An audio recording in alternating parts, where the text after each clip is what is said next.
예, 안녕하십니까. 저는 경북 고령군에 있는 아림환경이라는 의료 폐기물 업체에 2019년도에 이 업체가 심각한 사회적 문제를 일으켰습니다. 그래서 저희 주민대책위원회에서는 의료 폐기물 사태라고 이야기를 하고 2019년 당시에는 언론에서도 의료 폐기물 사태라고 많이 명명을 했었습니다. 왜 사태라고 불렸냐면 이 의료 폐기물이 그때 당시에 전국에 16곳에 불법 방치되면서 그 지역 주민들을 심각한 그 위험에 빠뜨렸다라고 해서 전국의 언론에 굉장히 방송이 많이 300여 회 이상 방송이 되었었고, 그리고 뭐 저희가 뭐 국회 그 국정감사까지 가고 또 국무회의에서까지 언급되게끔 뭐 이렇게 사회적으로 큰 공론화가 됐었던 사태입니다. 그 공론화를 지역 주민 대책위원장으로서 이끌었고 지금까지 재판이 진행되고 있는데 그 과정을 쭉 지켜온 사람으로서 그 의료 폐기물의 지역 주민으로서의 피해 사태에 대해서 입장을 말씀드리겠습니다. 아림환경은 1920년도에 만들어진 대표가 김진희라는 사람입니다. 이 폐기물 관련 업자 중에서는 그 업체 중에서는 저희 이름이 굉장히 유명합니다. 국정감사에서도 이렇게 대단한 사람이 있나라고 표현을 하더라고요. 일일 소각 용량이 55.2톤이고요. 계열사는 경기도 천안시의 창광실업이라고 또 의료 폐기물 소각 업체를 가지고 있습니다. 의료 폐기물 소각 업체 업계에서는 굉장히 큰 손인 셈입니다. 이 업체는 2019년도에 감염 위험성이 있습니다. 의료 폐기물이 지정 폐기물 중에서도 가장 최상위로 분류하는 이유가 이 폐기물이 사람한테 감염될 위험이 있기 때문입니다.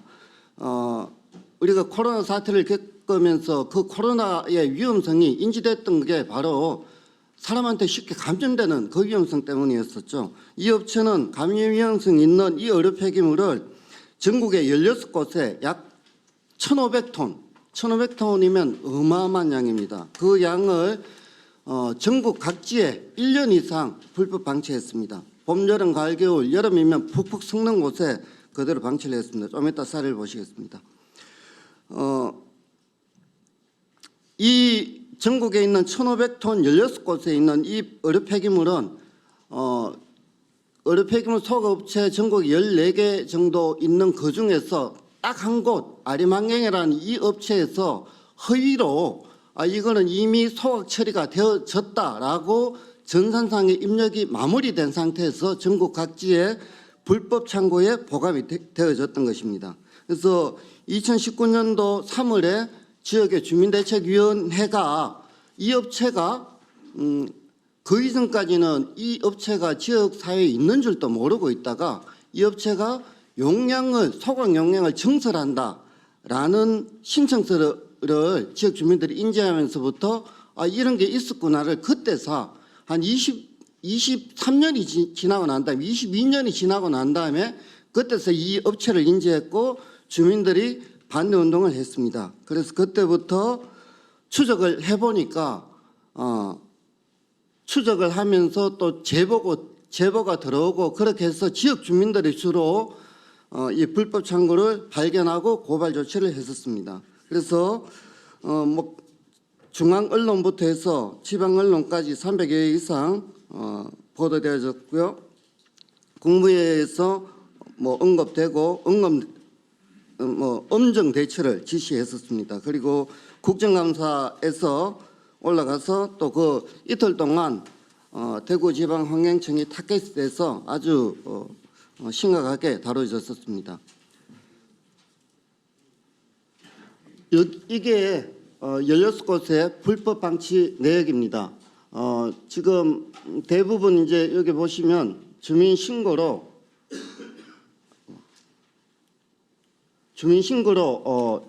이게 발각이 되어졌고요. 고령부터 해서 대구, 부산, 통영, 김해, 문경, 상주, 김천, 함안 전국 각지에 이렇게 분포되어져 있습니다. 업체들이 지금 세아산업, 금호메디 조 각각의 업체는 소각업체 아림환경에 소속되어져서 뭐 업을 하고 있는 그 소속 하위 개념이라고 볼 수 있죠. 그 운반업체들입니다.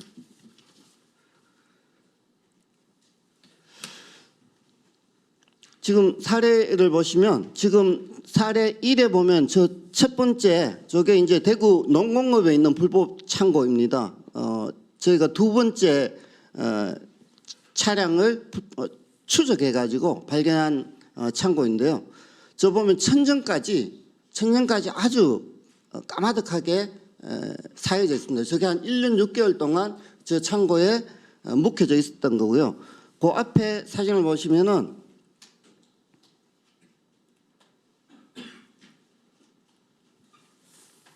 저게 플레이가 되는데 영상이 플레이가 안 될까요?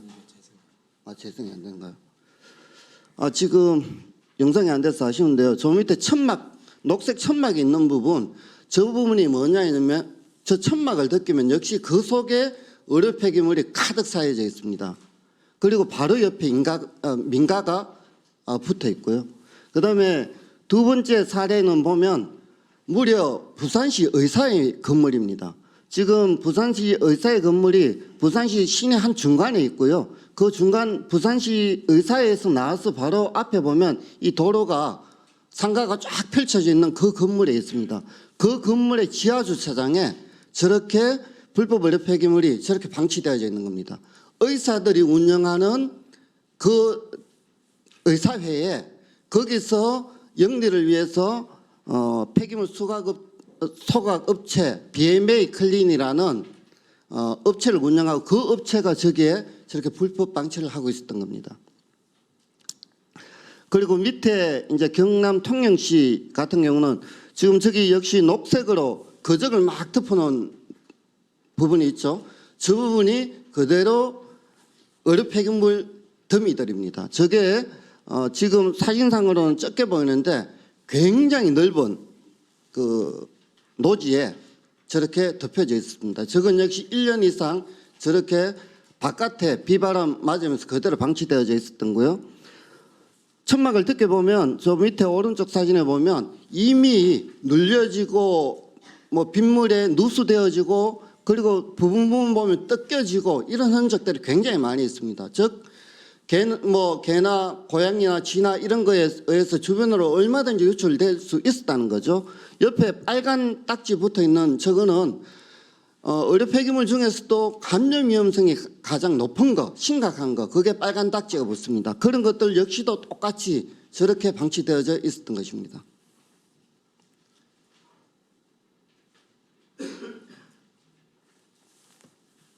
안 넘어갈까요?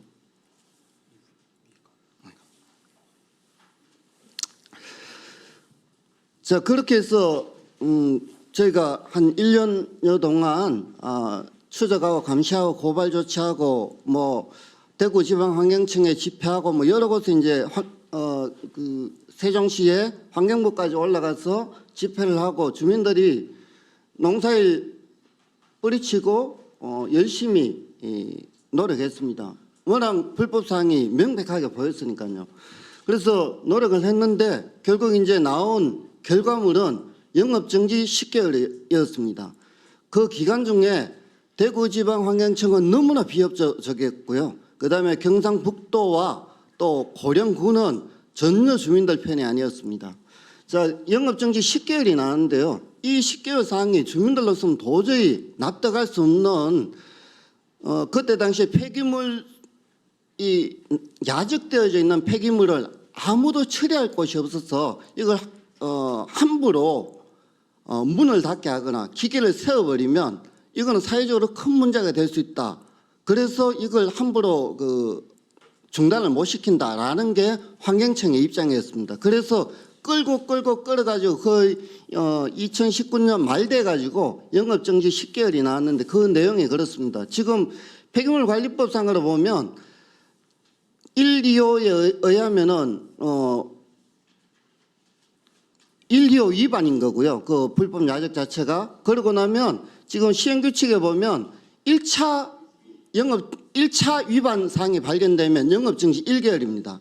2차 영업정지는 3개월, 3차 발견은 6개월, 그 다음에 네 번째 발견되면 이 허가 취소, 이게 법 시행사항인데 이렇게 하지 않은 거죠. 어떻게 했느냐면 이 대구지방환경청에서는 16번이 발견됐는데도 16번 각각 다른 장소와 다른 시간과 보관기간 자체도 1년짜리도 있고 6개월짜리도 있고 1년 6개월도 있고 보관기간도 각각 다른데 이거를 전부 다 하나로 묶어가지고 수거 운반 업체가 세 군데 불법 창고를 운영했으면 그건 역시 기간과 장소가 다 다르더라도 그냥 1회차로 봐버린 겁니다.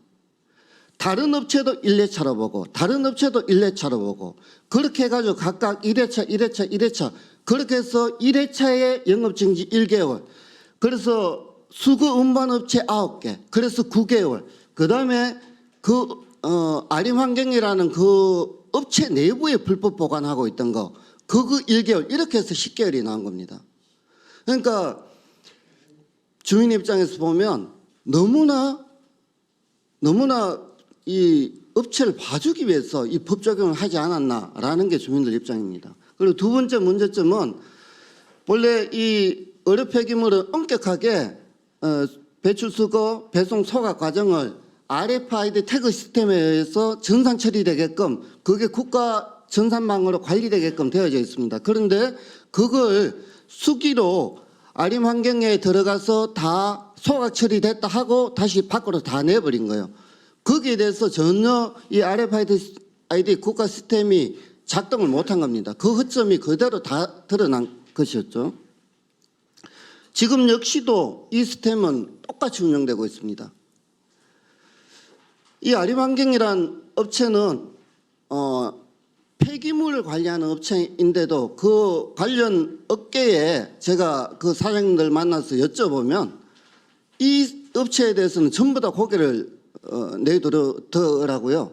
왜냐하면 2019년도 이전에도 이 업체는 5년 동안에 12건의 행정처분을 받았습니다. 그분 이야기로는 폐기물 관리 업체가 5년에 한 건을 받더라도 굉장히 부끄러워한다는 거예요. 조심스러워하고. 그런데 이 업체는 아주 상습적으로 저렇게 해온 업체였는데 2019년도에 16곳에 그런 업체가 발견되어진 거였습니다. 그리고 지금 영업정지 10개월에 대해서도 지금 행정소송을 진행 중이고 그래서 여전히 행정소송 중이라서 여전히 기계는 가동 중에 있습니다. 그렇게 행정처분을 받고 나서도 그 다음에 또 영업정지 1개월을 또 추가로 받았습니다. 2020년 3월에. 이렇게 사회적 큰 무리를 일으켰음에도 주민에 대해서는 아직까지 전혀 반성하는 태도라든가 지역사회의 어떤 변화는 전혀 보이지 않고 있습니다. 그리고 관리 감독 기관 대구지방환경청이 너무 무능하다라는 것입니다. 지금 오른쪽에 있는 이 공문서에 보면 수거 운반업체 중에 하나가 한 곳이 2018년도에 이런 불법 방지 사태가 일어날 수 있으니까 이거 환경청에서 제발 단속해 주세요 라고 수거 운반업체가 스스로 자기 고백을 하면서 공문을 말로 하니까 대구지방환경청에서 아무런 대응이 없으니까 공문서를 아예 업체에서 낸 겁니다. 그게 국감에서 나온 거고요. 그런데도 대구지방환경청은 그걸 그대로 방치했다. 2019년도에 그 사태가 일어난 거였습니다. 그리고 내부 고발자의 2020년 퇴사자의 이야기로는 항상 그 배출 가스 점검이 나올 때는 미리 업체에서 다 사전에서 연락이 온다는 거예요. 오늘 단속이 나오니까 어떻게 뭐만 태워라. 이런 식의 이야기가 나온다는 게 내부 제보자의 이야기입니다. 그리고 이분이 워낙 참다가 사회적 문제되고 이게 심각한 걸 아니까 고발 조치를 한번 했답니다. 몰래 고발 조치를 하니까 미리 한 2주 동안 있다가 다 깨끗하게 치우고 나니까 그때서 단속이 나오더라는 거죠. 고발 조치가 들어가면 당일날 나와야 되는데 2주 동안 다 치고 났는데 소각 다 되고 난 다음에 그때 나오더라. 이렇게 이야기를 하더라고요. 이게 현실입니다. 예, 저희가 2019년도부터 뭐 여러 가지 활동을 했는데요. 지역 주민으로서 이 활동을 쭉 하면서 지금까지 쭉 지켜보면 너무나 답답한 사항들이 지자체가 주민 편이 전혀 아니란 겁니다. 관리감독기관 대구지방환경청도 역시 주민 편이 전혀 아니란 겁니다. 이러한 폐기물에 있어서 주민은 언제나 열애에 있습니다. 바깥에 있습니다. 주민들이 아무리 지금까지 이러한 일들을 하면서 노력을 해도 역시 대구지방환경청, 지자체 그리고 업체는 주민은 무시하는 상황이다라고 저는 단정을 합니다. 그리고 뭐 이러한 폐기물 관리와 그 피해는 주민이 그대로 받지만 그 주민의 어떤 의견이라든가 참여나 이런 것들은 전혀 보장되지 않습니다. 이러한 부분들이 앞으로 법 제도 개선을 통해서 나아지기를 희망합니다. 예, 고맙습니다.